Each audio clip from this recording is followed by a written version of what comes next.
और जिन्होंने मेरी इस बात को आश्रय कर लिया, मेरे ज्ञान का आश्रय कर लिया, जो मेरे इस ज्ञान के आश्रित होकर और तत्वदर्शी संत से संपर्क साध लेते हैं, वो व्यक्ति जो केवल जरा और मरण से छूटने का ही प्रयत्न कर रहे हैं। जरा माने बुढ़ापे का कष्ट और मरण माने मृत्यु, तो वो तत्ब्रह्म से और सारे धर्म ज्ञान से और सारे इन कर्मों से परिचित हो चुके हैं।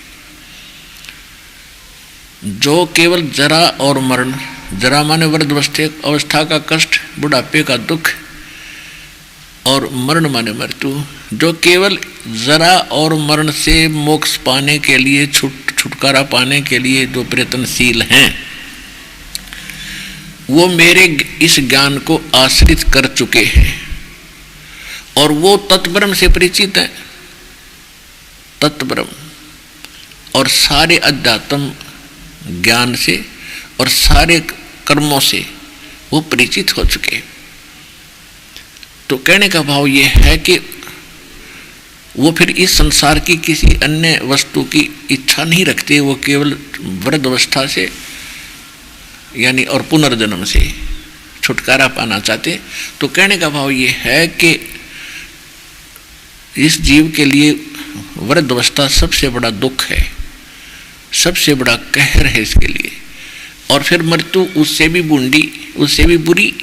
हम अपने बच्चों में कैसे सुख से रह रहे हैं, कितने प्यार है इनके अंदर, कितना संपत्ति में हमारा लगाव है, सारा जीवन उसी पर लगा देते हैं, जमीन खरीदने में, उसके ऊपर कोठी बंगले बनाने में, और फिर मर जाते हैं 1 सेकंड में। तो ये कोई जीवन है? तो ये छुटकारा होगा वहाँ सतलोक में जाने से जहाँ आप रहा करते थे, और वहाँ जाने के बाद फिर आप वापस मृत्यु में नहीं आओगे। वहाँ वृद्ध अवस्था नहीं है, ऐसी ही सृष्टि है, ऐसे ही आपका परिवार बनेगा और वो परिवार सदा के लिए आपके साथ रहेगा। वहाँ किसी चीज़ का अभाव नहीं है, कोई मृत्यु नहीं है, कोई राग द्वेष नहीं है, इतना वहाँ का वातावरण इतना अच्छा है। तो हम उसको छोड़कर यहाँ गलती से आप फंसे और हम इतने दलदल में धस गए, हमने वो शुद्ध भी ना रही कि इससे हटकर भी कोई स्थान है, इससे हटकर भी कोई भगवान है। अभी तक हमारे धर्मगुरु स्वर्ग तक की रामायण सुनाया करते थे।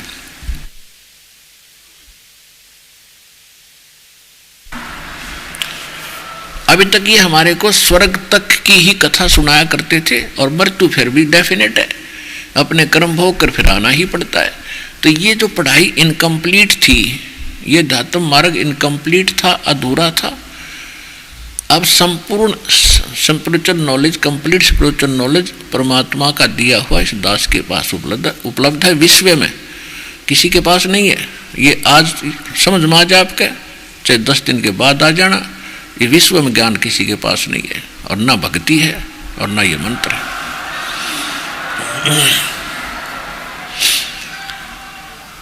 तो कहने का तात्पर्य ये है कि ये कह रहा है कि वो जो इस बात से परिचित हो चुके हैं और उन्हें तत्वदर्शी संतों से मिलन उनका हो चुका है, वो ही व्यक्ति, वही साधक केवल उस स्थान को पाने की चेष्टा करते हैं जहाँ जरा और मरण नहीं है, जहाँ वृद्ध अवस्था और मृत्यु नहीं है।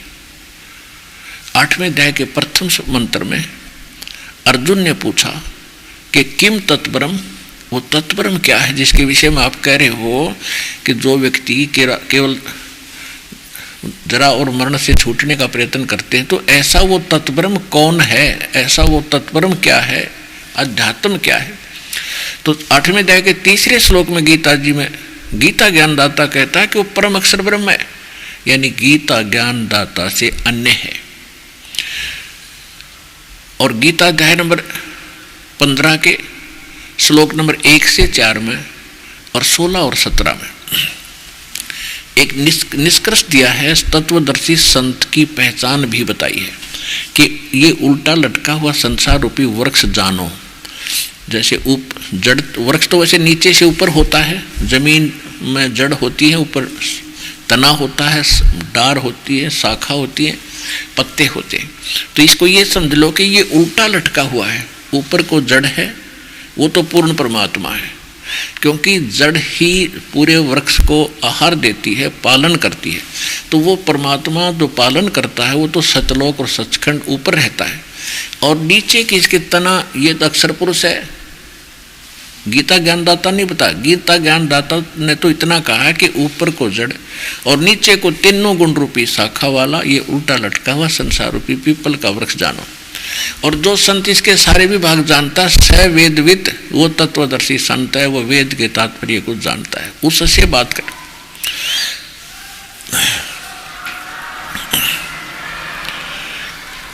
तो जैसे परमात्मा की लीला में लिखा है कि वो स्वयं आकर के यथार्थ ज्ञान अपनी अच्छी आत्माओं को देते हैं, सतलोक से चलकर आते हैं, तो 600 वर्ष पहले परमात्मा ने वो भूमिका की थी। इस तत्व ज्ञान को 600 वर्ष पहले बोला था, जिसे सच्चिदानंद घनब्रह्म की वाणी 4th अध्याय के 32वें श्लोक में गीता जी में कहा है। तो उसमें क्या लिखा है कि अक्षर पुरुष एक पेड़ है और सरपुरुष वा की डार और तीनों देवा शाखा है ये पात रूप संसार। 600 वर्ष पहले सूक्ष्म वेद के अंदर ये कंप्लीट गीता ज्ञान निष्कर्ष दे रखा था 15वें अध्याय का एक श्लोक में। अक्षर पुरुष एक पेड़ है, सरपुरुष वा की डार और तीनों देवा शाखा है ये पात रूप संसार। अब अक्षर पुरुष कौन है? तो ये बता है कि जो तत्वदर्शी संत वो होगा, इस वृक्ष संसार रूपी वृक्ष के सब विभाग बता देगा। अब जड़ तो है पूर्ण परमात्मा परम अक्षर ब्रह्म, जिसमें गीता अध्याय नंबर 8 के श्लोक नंबर 3 में गीता ज्ञानदाता जिसके विषय में संकेत करता है वो तो है परम अक्षर ब्रह्म। और गीता अध्याय नंबर 15 के श्लोक नंबर 16 और 17 में 3 पुरुष बताए, एक सरपुरुष एक अक्षर पुरुष। सरपुरुष ये ब्रह्म है जो गीता ज्ञान बोल रहा है श्री कृष्ण में प्रवेश करके, ये केवल 21 ब्रह्मांड का स्वामी है, 21 ब्रह्मांड। और दूसरा अक्षर पुरुष है, वो 7 संख ब्रह्मांड का स्वामी है, मालिक है, प्रभु है, स्वामी है। और इसमें गीता अध्याय नंबर 15 के श्लोक नंबर 16 में लिखा है कि यहाँ 2 पुरुष हैं, सरपुरुष और अक्षर पुरुष, और इनके अंतर्गत जितने प्राणी इनके लोकों में, और ये स्वयं ये सारे के सारे नाशवान हैं, लेकिन जीव आत्मा किसी की नहीं मरती। फिर 15वें अध्याय के 17वें श्लोक में कहा कि उत्तम पुरुष है तू अन्य परमात्मा इति उदाहरते। वो पुरुषोत्तम उत्तम पुरुष श्रेष्ठ भगवान तो इन दोनों से सरपुरुष और अक्षर पुरुष है, कोई और है, और उसको परमात्मा कहा जाता है। और ये लोग तरम अविश्य विवृत्ति जो तीनों लोकों में प्रवेश करके सबका धारण पोषण करता है, वो अवैश्वर है, वो है वास्तव में अविनाशी भगवान। तो संसार रूपी वृक्ष की का पोषण मूल से होता है। तो मूल जो है वो परम अक्षर पुरुष है, परम अक्षर ब्रह्म को हो, परम अक्षर पुरुष को हो। अब हम आते हैं गीता अध्याय नंबर 8 के और श्लोक नंबर गीता अध्याय नंबर 15 के श्लोक नंबर 1 से 4 का निष्कर्ष है कि तत्वदर्शी संत वो होगा जो इसके सभी भागों को भिन्न भिन्न बता देगा। सरपुरुष कौन है, परम अक्षर पुरुष कौन है, और अक्षर पुरुष कौन है, डार कौन है, यह आपको बता दिया कि संसार रूपी वृक्ष की मूल तो परम अक्षर ब्रह्म है, परम अक्षर पुरुष कहो, परम अक्षर ब्रह्म कहो। और तना जो जमीन से बाहर दिखाई देता उसको वो सरपुरुष जानो, सरपुरुष न अक्षर पुरुष, अक्षर पुरुष जिसको परब्रह्म भी कहते हैं, जो 7 संग ब्रह्मांड का स्वामी है। उसके बाद उस तने से एक मोटी डार निकलती है, वैसे तो बहुत सी निकलती है, उनमें से एक को समझो ये सरपुरुष है, ज्योत निरंजन है, ये काल है, 21 ब्रह्मांड का स्वामी है, ये ब्रह्मा विष्णु महेश का पिता है।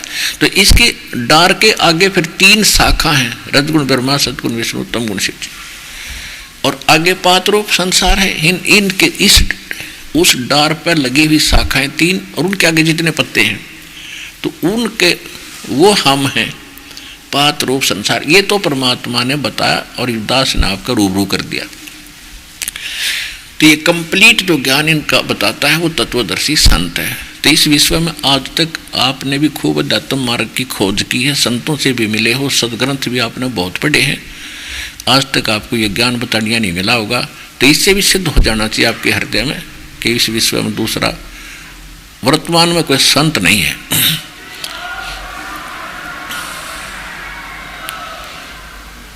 जो तत्वदर्शी संत हो। अब प्रश्न आता है गीता अध्याय नंबर 8 के श्लोक नंबर 3 में वो परम अक्षर ब्रह्म बताया है कि जिसको जानने के बाद प्राणी जो संतों के पास पहुंचेगा, तत्वदर्शी संतों के पास जाएगा, वो उसको यथार्थ ज्ञान देंगे। उसके बाद वो केवल भक्ति करेगा मोक्ष के लिए ही। वृद्धावस्था उसने दिखेगी, खड़ी दिखाई देगी, कैर टूटेगा, बुढ़ापे में सारा कुछ का संकट जीव पर आ जाता है। और चलो अब तो थोड़ा बहुत मालिक के नाम से हल्का भी होगा भक्ति करेंगे तो, और फिर सदा का झंझट छूटे, मौत मिटेगी, वृद्धावस्था नहीं होगी, तो इससे बड़ा सुख जीवन में जीव को होगा क्या? और मनुष्य जीवन सदा रहेगा। तो वो स्थान और उस वस्तु को पाने के लिए एकमात्र स्थान सतलोक आश्रम बरवाला, जिला हिसार, हरियाणा में है, और इस दास के पास उपलब्ध है, विश्व में नहीं है। अब बार बार इसलिए कहना पड़ता, जैसे बच्चा, आप पहली क्लास के बच्चे हो, अपने ज्ञान सुना नहीं था, और लोक वेद सुनकर पत्थर होए पड़े हो, प्रथम बार तो समझ में नहीं आता है, रामपाल कह रहा है, अटपट कर रहा है, ब्रह्मा विष्णु में इसको नासवान बता रहा है, और जब प्रमाण दिखाता है दास,